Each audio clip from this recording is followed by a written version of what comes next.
Hi, welcome to Scene Chronicles. Today we will be recapping a movie called Silent Zone. Like and subscribe. There is a zombie outbreak, and zombies attack aggressively. It started suddenly. The infected, called ferals, weren't just mindless zombies. The city is thrown into chaos as people run for their lives. As the virus spread, there is a new order: to gun down zombies. In a home, a little boy is watching the television when the station suddenly gets disconnected. He hears noises, traces it to the source, and meets his sister Abigail. Together, they see their mother packing up boxes and talking to someone on the phone. It turns out, it's their father. He tells them he's safe. They should pack up with their mom and go to a safe place, promising to be with them soon. They pack up and leave the house. On getting to the car, they are attacked by a zombie. Abigail hides under the car, watching her mom and brother getting attacked. Soon, her mom turns into a zombie, and seeing Abigail under the car, tries to attack her. She was stopped by a man named Cassius, who was once a cop. He carries Abigail and gives her instructions, killing her brother, who is now a zombie. 10 years later. Abigail is no longer a child. She's hardened, quiet, carrying the weight of survival in every step. Cassius protects her from every harm and also teaches her how to handle a gun. But Abigail doesn't listen to him and acts with her instincts, which saves them most of the time. They move around camping where they feel is safe. One night, they camp inside a bush. Just as they fall asleep, Cassius hears noises. He traces it and finds strands of hair stuck to the trap he set. Soon, he sees a zombie approaching him, but he acts fast and takes him down. They realize the area is no longer safe. The next day, they continue their journey. Cassius teaches Abigail how to defend herself in an uncomfortable situation. Later on, they see a family being attacked. One of them defends himself with a gun against the zombies. Cassius and Abigail try to help. Cassius tells Abigail to calm down and aim carefully. Before he can finish talking, Abigail's gun fires and shoots an uninfected person trying to defend himself, and in the process, the man gets bitten by a zombie. This made Cassius angry and Abigail sad.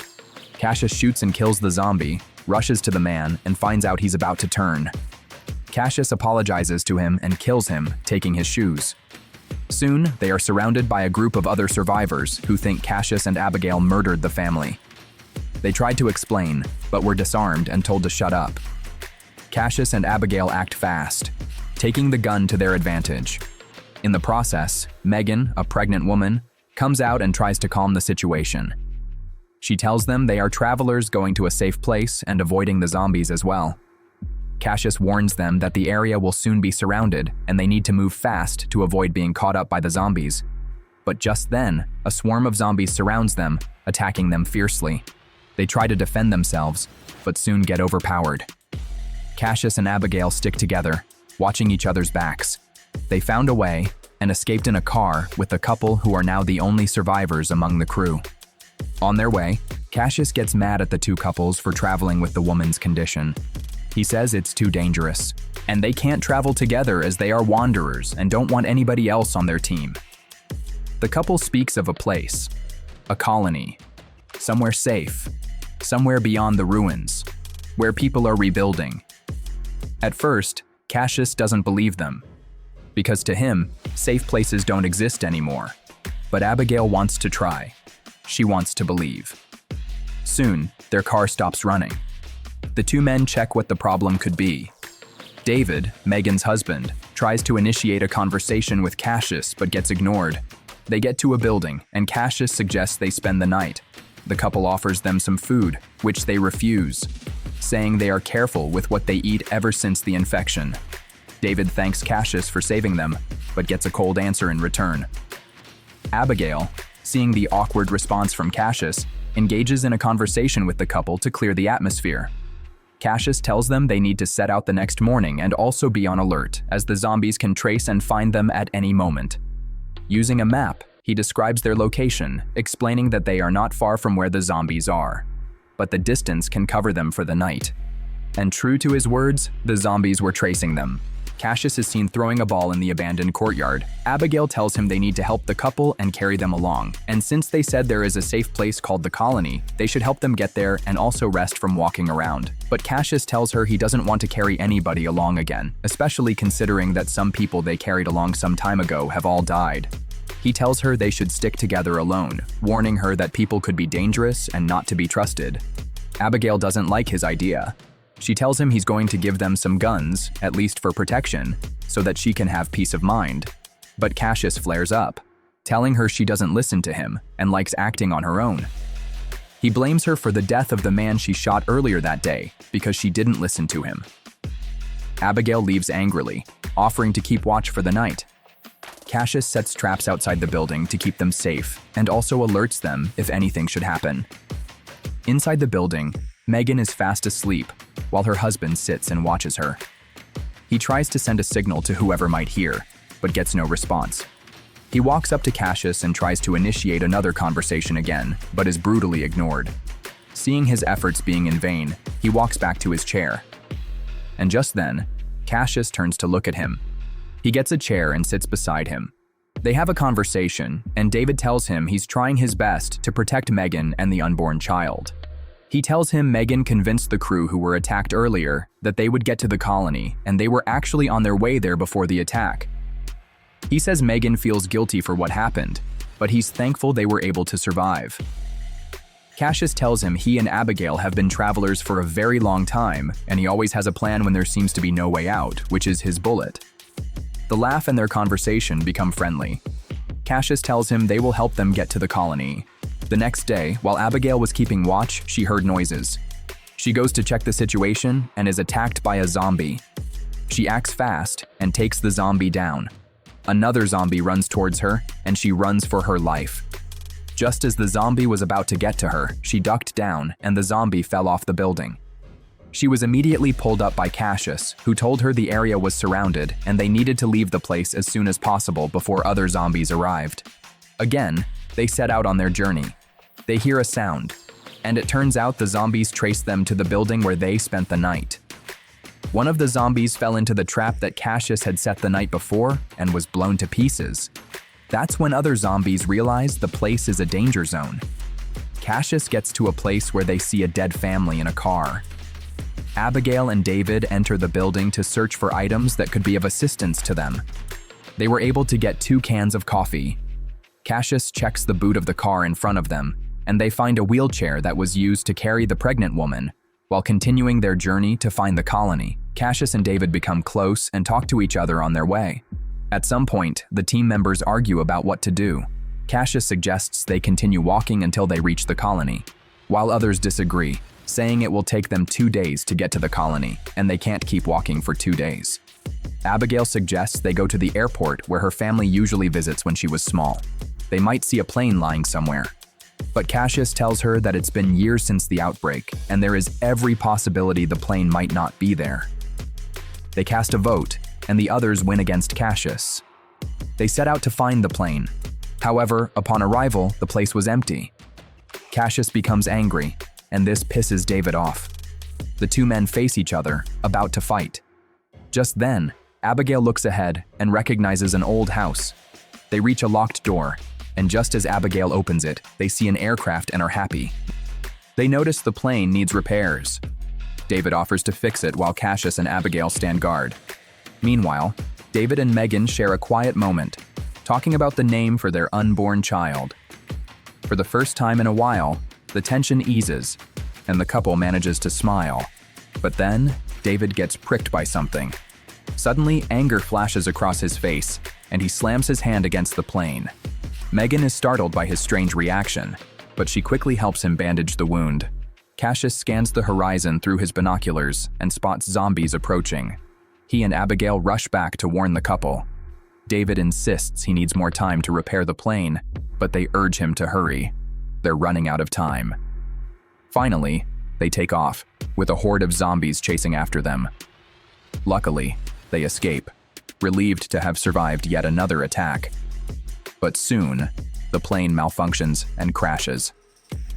Miraculously, they survive once again. Exhausted, They find an empty shelter and decide to spend the night there. David secretly hides a gun behind him, then gently tells Megan to rest, assuring her that he loves her. Once she falls asleep, he slips out with a lamp and heads to another room. Cassius hears a noise and comes out. He encounters Megan, who is quietly eating. They begin to talk. Cassius opens up, explaining why he doesn't want to add more people to his group. He's already lost too many. He's seen enough faces turn into corpses, and he can't bear to add another to the collection in his mind. He tells her about a boy who once disobeyed him. Cassius cared for him deeply, the same way he cares for Abigail. But the boy was bitten during an attack, and the wound slowly turned him into a zombie. In the end, Cassius was forced to kill him, along with others he had loved and tried to protect. The pain of losing them still haunts him. Megan looks at him with empathy. She tells him he's a good man, and that he shouldn't let the past stop him from being one. Meanwhile, David pulls his trousers up to see the bite wound on his leg swelling. It turns out he was bitten during the attack on his crew. The bite, instead of healing, kept swelling and caused him so much pain. He tried to kill himself, but couldn't. Later on, he decides to live. The next day, they started on their journey. David kept shivering on the way. He wore sunglasses to hide his eyes, in case he turns. Megan notices his condition and rushes towards him. She touches his forehead and notices his body temperature is high. He assures her he's fine, just the wound on his hand. As Megan tries to check his wound, he yells at her. He realizes himself and apologizes to his wife while moving forward to avoid more reactions that would give him away. Just then, Cassius notices the wound on his leg is dripping. He realizes that David is gradually turning into a zombie. Soon after, he corners David's and threatens him. He asks him when he will tell his wife he was bitten and is gradually turning into a zombie. He tells him to think of possible ways he's going to die. Wandering deeper into the woods, they come to a house, and it seems it's not empty like other houses they've come across. As Cassius approaches, light flashes on, and they hear a voice from inside asking who they are. Cassius hides and thinks about what to do next. Abigail rushes out and tells the voice that they are peaceful travelers and they just need somewhere to rest for the night. The man agrees, but tells them to drop their weapons before coming in. Inside the house, the man introduces himself as Norton, a scientist who is amazed by the zombie outbreak. He thinks the zombies are only meant for the weak and only the strong can survive the pandemic. He talks about his wife, but when asked where she is, he ignores the question and covers it up with another topic. The crew is surprised to see electricity. Abigail gets excited when she hears there is a running hot water bath. They are happy that they are finally getting proper rest. Cassius suspects something is really off and signals to Abigail not to touch any food served to them. The couple is happy to finally get to eat. David rushes his meal. His wife sees this, but takes it like he's famished because of the long journey. She ignores it and sees it as nothing. After settling down, Cassius comes to meet Megan. Megan tells him she's not comfortable since she came into the house and also hasn't felt her baby move. Cassius assures her they will leave the next day. They just need to get some rest for the night. Soon after, the crew is all seated in the sitting room. Norton offers them drinks and keeps them entertained. He talks about how he has been researching and carrying out experiments on the infection. He feels it's a great achievement. David asks him if he knows of a cure for the infection, but he says no. He just wants the infection to continue the way it is. David feels pains and rushes to the bathroom. He checks himself and sees the virus spreading all over his body. When he comes out of the bathroom, he sees his crew members fast asleep while Norton experiments on them. As he makes a move towards the scientist, he twists the machine in his hand, and David growls out in pain, surrendering to the scientist. When he wakes up, he sees himself tied up, and others as well. It turns out the scientist has been experimenting on his wife, who is now a zombie, feeding humans to her. Using the machine, Norton signals to her, and she attacks them.